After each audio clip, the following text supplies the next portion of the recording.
જી, મારું નામ સંજીવ જાની છે। હું રાજકોટમાં કસ્ટમ્સ ડિપાર્ટમેન્ટમાં કાર્યરત છું અને રાજકોટ શહેર પોલીસ જેનું સ્પેશિયલ ઓપરેશન્સ ગ્રુપ જેના અધિકારીઓ આજે મારી સાથે જોડાયેલા છે અને ભારત સરકારનું કસ્ટમ્સ ડિપાર્ટમેન્ટ અને એક એનજીઓ જે સમજુ દેશી સંસ્થા છે, સમજુ દેશી સોસાયટી, એ ત્રણેયના સંયુક્ત ઉપક્રમે આજે અમે લોકોએ ડ્રગ્સ વિરુદ્ધ એક જાગૃતિ અભિયાનની અમે લોકોએ શરૂઆત કરી છે, જેમાં અમે લોકોએ રાજકોટની 300 જેટલી ઓટો રિક્ષાની પાછળ જે જુદા જુદા વિસ્તારમાં ફરવાની એ રિક્ષાઓની પાછળ બેનર્સ લગાવી અને ડ્રગ્સ વિરુદ્ધનો જે એક સતર્કતાનો અમે સંદેશો છે સમાજમાં અમે પ્રસારિત કરવાની તૈયારી કરી છે।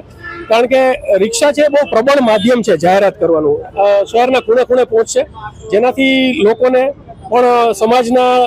જે વાલીઓ જે છે એ લોકોને પણ અંદાજ આવશે કે આપણે આ વાંચીએ તો વિચારીએ તો આપણે એને અમલમાં મૂકી શકીએ। કારણ કે સમાજમાં એવું થઈ ગયું છે કે અત્યારે અમારી પાસે જે સ્ટાફ છે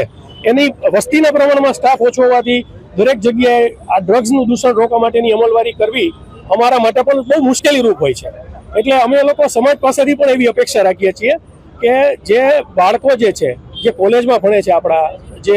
સ્કૂલોમાં ભણે છે, આ તો નાના બાળકોને પણ અત્યારે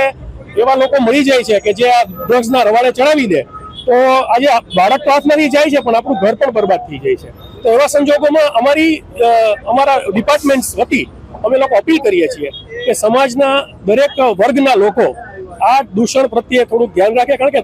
ડ્રગ્સનો દાનવ છે ને એ માણસને અમાનવ બનાવી નાખે। એટલે જો ડ્રગ્સ વિશે તમે જરા પણ ધ્યાન નહીં રાખો તો એ ડ્રગ્સની શરૂઆત એટલે જીવનના અંતની શરૂઆત છે એવું સમજીને ચાલશો